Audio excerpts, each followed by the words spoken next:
Hey, I look like crap because it's PJs. Um, I'm not sure how to start this.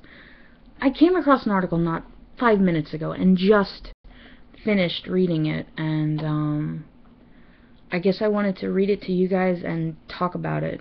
Well, it's a one-sided conversation. It's titled "The Unexpected Side Effects of Major Weight Loss." I guess I could do the short end of it. No, I'm gonna read it. Who wrote it? I'm not sure who wrote it. I'll give the link so you guys can check it out too. The other day in my office, a patient of mine was telling me about some of the surprises she faced since losing a great deal of weight. Having known her for some time and familiar with her insight and writing abilities, I asked if she was interested in writing a guest post, anonymously or as she chose with attribution, about them. Happily she agreed, as I imagine will you when I tell you it's terrific, powerful, happy, and sad all at the same time. This is what the woman has written. 9 months ago, I had a gastric bypass.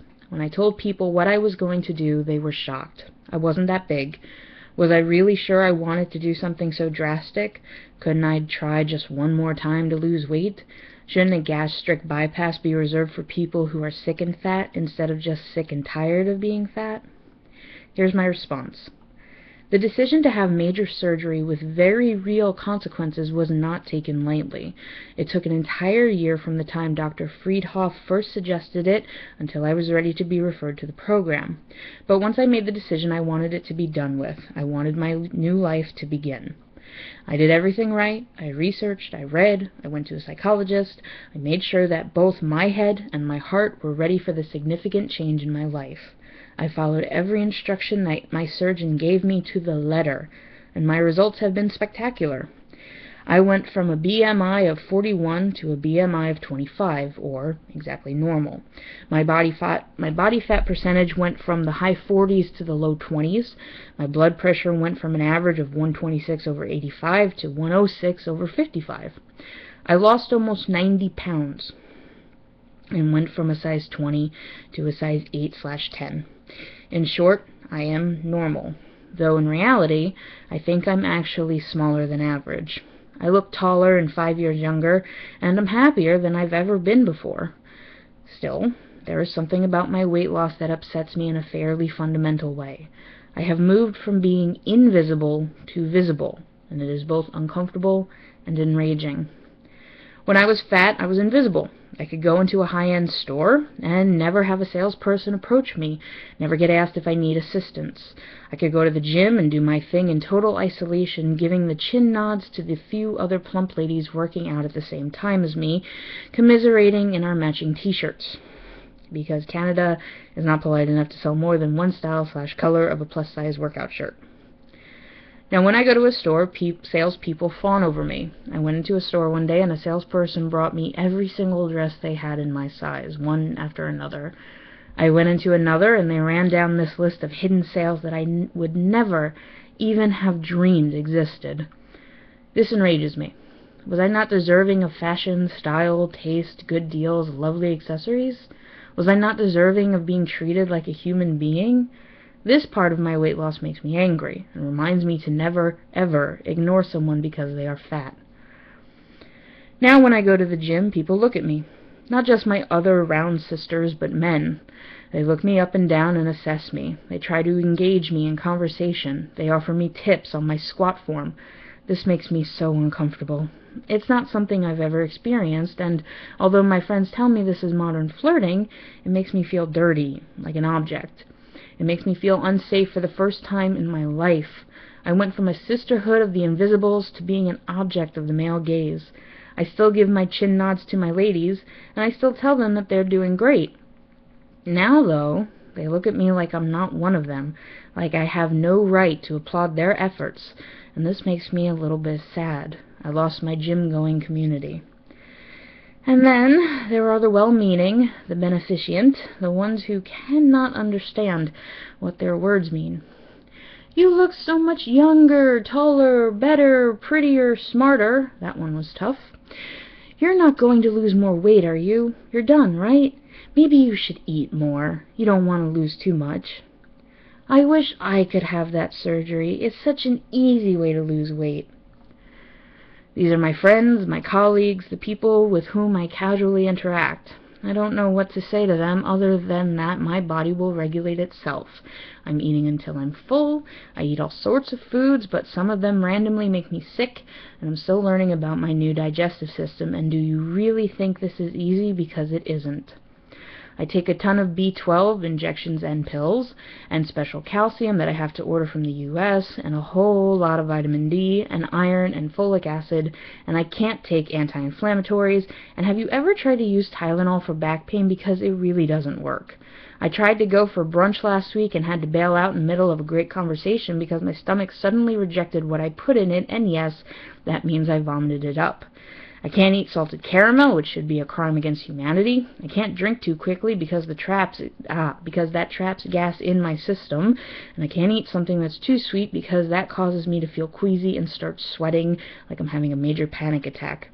I have wrinkles of extra skin on my inner thighs and under my chin, and my brilliant white stretch marks are like an ECG tracking its way across my abdomen. This isn't easy. I just make it look that way. Do I regret my gastric bypass? Not for a second. I feel like losing the weight has allowed the real me to be seen by more than just my intimates.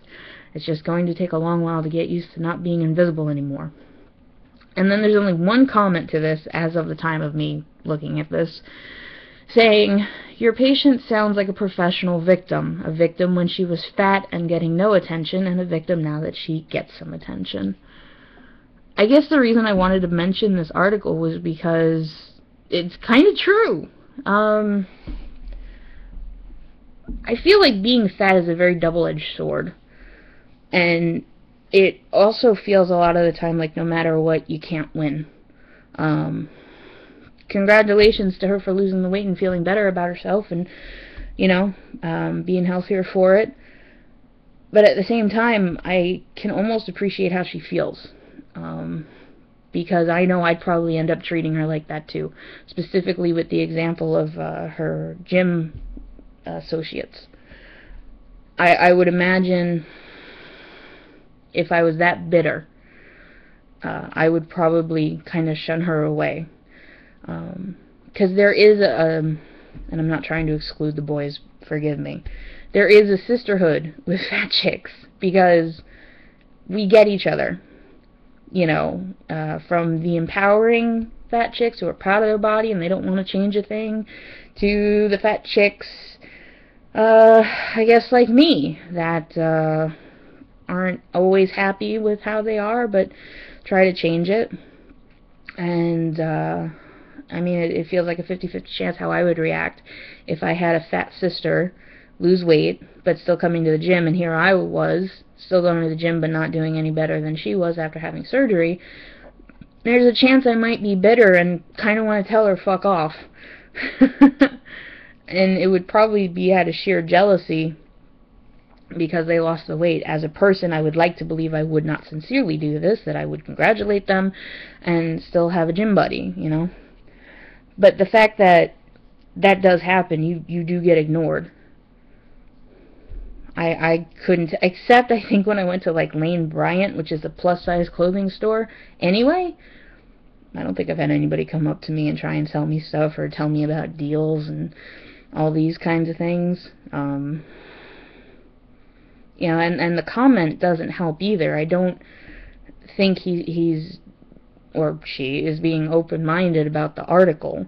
I can appreciate where he sees it, her playing the victim, but as a fat kid, I don't see her playing the victim. I think I just see her feeling really confused how she's being treated so differently just because she's skinnier.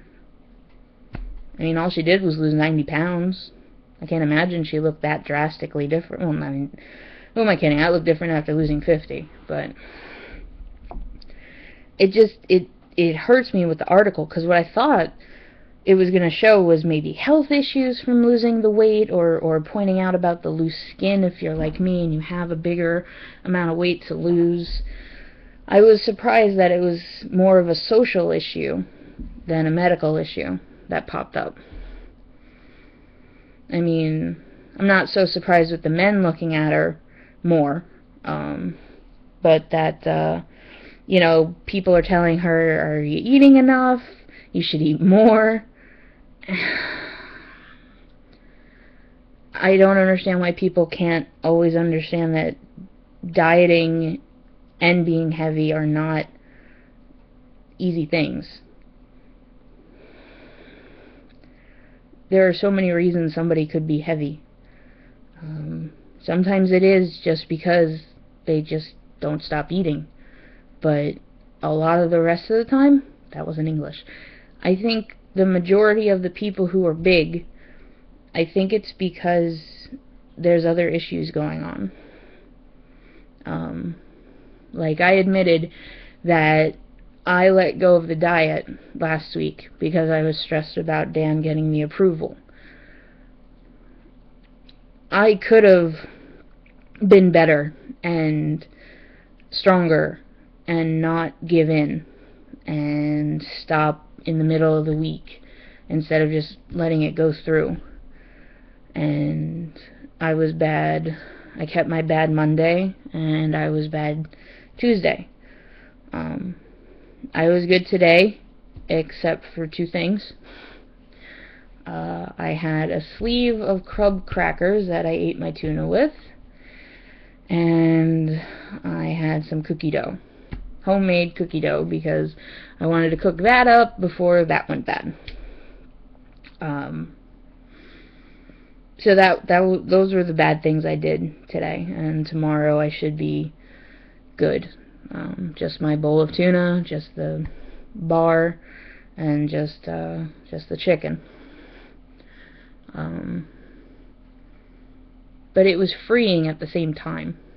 And the reason I was bad today was because I was just having a bad day. I just felt really depressed trying to figure out my wedding. I can't afford a wedding. I'm not going to have a dress. I'm not going to have a reception. I'm not going to have I don't even know who you get married from. I'm not going to have all that. And it's only recently that I've been informed, because you know what I think it was? I think I didn't think anybody could afford it.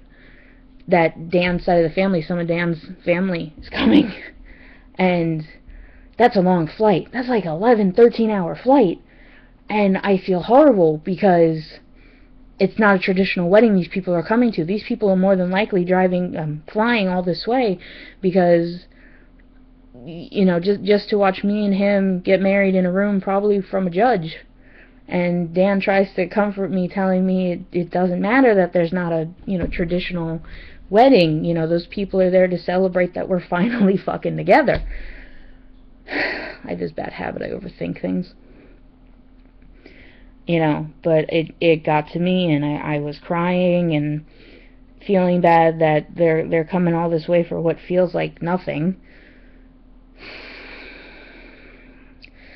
And then I miss my mom, and it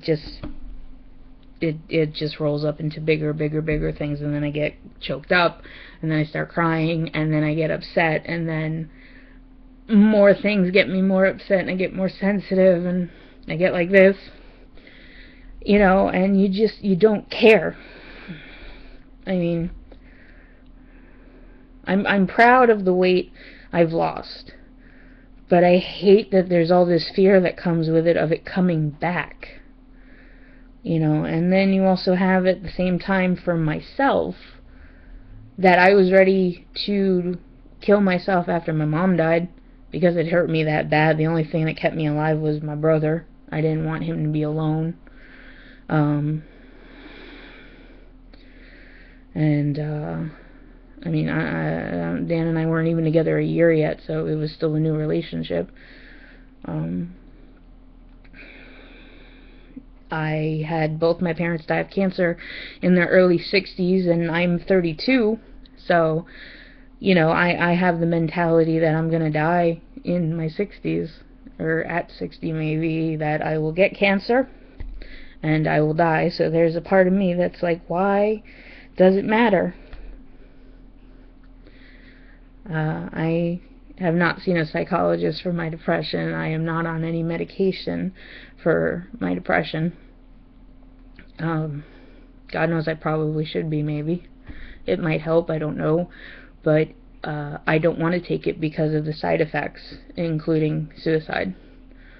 So it doesn't feel worth it to me. Plus, my depression is kind of a here and there thing. It comes and goes, if that makes sense. I have good days and bad days. It's not an everyday thing for me. It stops me from doing stuff I enjoy doing, like drawing and editing and doing the movie reviews, you know.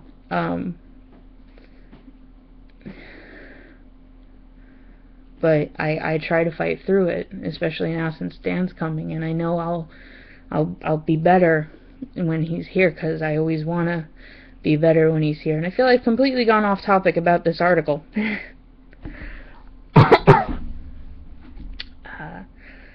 It's just, being fat and diets are not easy. It's not fun, and I'm not trying to make excuses for myself, and I'm happy that there's a movement for more body acceptance of all types. You know, it's not a matter of just fat people. I know really skinny people get ridiculed as well. That's why I try to stay neutral. Yes, this is more about bigger girls, because that's what I am, and this is what I'm going through, trying to lose weight. So I can't relate to a skinny girl. But I'd like to believe that I'm not shunning them because they're skinnier. I have skinny friends. I've had very skinny friends. I've had fatter friends than me, you know. I am a hypocrite. I've seen bigger people than me in Walmart, and I feel good about myself seeing somebody bigger than me, because it makes me feel thin. You know, it's a very trying thing. And I don't think everyday people that don't have a weight issue realize that. I think I remember hearing that there was a woman who criticizes fat people, I think, saying that it is very easy to lose weight. I don't know what it is. I don't know what channel it was on. It's probably on like BBC America, and I don't get that. I can't remember what it's called, but she's a critic, and she gained like 50 pounds, and then she lost it, or is in the middle of losing it. But I think doing that did give her a new perspective of being a heavier person. I mean, I even heard Gwyneth Paltrow when she did Shallow Hal. She walked around the town in the fat suit, I think before they started filming, like a test, and she said the looks she got from people were horrendous, if I remember correctly. You know, that's just really sad. It's sad that we're in a world where how you look is treated as almost the most important thing for you to be. And that's not right. I mean, for God's sakes, years ago my aunt had a neighbor who had a daughter who was about 8 years old, and I was about twice her age. So I think I was 16 or 14, maybe 12. No, I wasn't 4 years older than her. Anyway, you know, she's 8 years old, and she'd wear a t-shirt in my aunt's pool because she felt fat. You're 8. You're not supposed to care about that sort of thing. You're supposed to play and get dirty and get in trouble, not care about how you look. And it just breaks my heart that that happens. You know, and I actually feel sad that this woman who only had to lose 90 pounds decided to do the gastric bypass, but if that's what worked for her and she's happier for it, you know, I'm happy for her. I don't think I could ever do it. I'm too nervous about surgery and the complications that can come from it. Infections, it not working, it not taking. Plus the fact they're taking away half your stomach. I don't like that. I don't like that at all. And I still get amazed that you guys have told me I've inspired a couple of you to lose weight, and I still wish you guys the best with that, and I hope you're doing good. You know, it's got to mean something that it's working. God knows what I gained last week. God knows what I'm going to weigh Monday, because I doubt whatever I've put on is going to be gone by then. I will sincerely be surprised if by the time I get there on Monday, because I'm not going tomorrow, I'm playing dumb, if it still says 368 or less. I'm going to be really surprised. So I'll leave the article. You guys can look it over. Maybe some other people will comment and You can read it for yourself if you like. And it's just, this is my longest vlog yet. So, yeah. I hope you guys are doing good. And I hope you're stronger than I am and have not been forgetting to do your diets for a week. But if you have, that's okay too. We are human. We are allowed to fuck up here and there, especially on a goddamn diet that we've been doing for weeks and weeks and weeks. I'm good. I'm gonna go. I'm sure you guys are tired of my 20-minute rambling. Applauds for you if you actually watched it to the end here. So, and I'm going. I will see you guys Monday, and hell, feel free to leave comments telling me what you think about the article. Alright? I'll see you guys Monday.